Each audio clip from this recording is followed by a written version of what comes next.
सुंदर छवि लिए जो है जगन्नाथ। নীলাঞ্চল মে জগন্নাথ কি। হ্যালো বন্ধুরা, কেমন আছো সবাই? এটা আমার দ্বিতীয় ব্লগ। আজ 22শে আষাঢ় রবিবার, জগন্নাথ দেবের রথযাত্রা। সেই রথযাত্রা উপলক্ষে আমরা বেরিয়ে গেছিলাম। আমি আজকে তিনবার রথ টেনেছি। কে কে আমার মতো একদিনে 3বার রথ টানলে বলো তো? প্রথম রথটা বেরিয়েছিল আমাদের স্বামীবাগ ইস্কন মন্দির থেকে, রাজধানীর সামনে দিয়ে যাচ্ছিল। প্রচণ্ড ভিড় ছিল। ভিড়ের মধ্যে আমরা রথ টানার জন্য দাঁড়িয়েছিলাম। এত ভিড়, কতবার যে পায়ের মধ্যে চাপা খেয়েছি বলা বাইরে। এই দেখো রথ টেনে নিয়ে যাচ্ছে প্রভুরা উপর থেকে কলা, প্রসাদ, লটকন এগুলো ছুটছিল, কিন্তু ধরতে পারিনি। এরপর চলে আসলাম শাঁখারি বাজার রাস্তা ঝাড় দিয়ে জগন্নাথকে রথে তোলা হচ্ছে।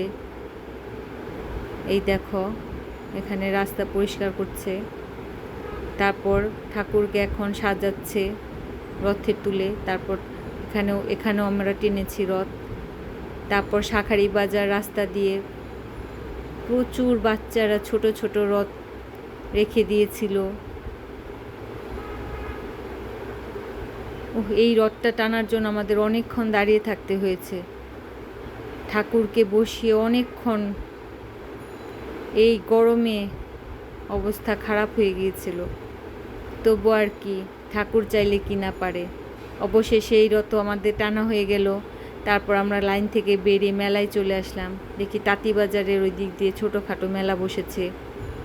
এই যে বাচ্চাদের জন্য কিছু খেলনা, আমরা কিছু খাবার কিনলাম। আসলে মেলায় যাব আর জিলেপি খাবো না, এটা কি হয়? তারপর গরমে হাঁটাহাঁটি করি। এটি তাঁতিবাজার, এখান দিয়েও দেখি আরেকটা রথ বেরিয়েছে।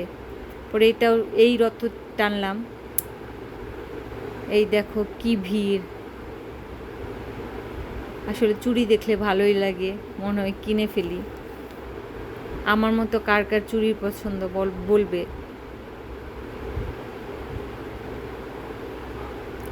বাচ্চারা কিন্তু মেলা থেকে যেতে ভীষণ পছন্দ করে। আমাদের বড়দেরও ভালো লাগে মেলার যেতে, কিন্তু পায়ে হেঁটে বাসায় আসতে হবে। কোনো রিক্সা যাচ্ছিল না, এত ভিড়, রাস্তাগুলো সব বন্ধ হয়েছিল। কি আর করব, পায়ে হেঁটেই বাসায় আসলাম।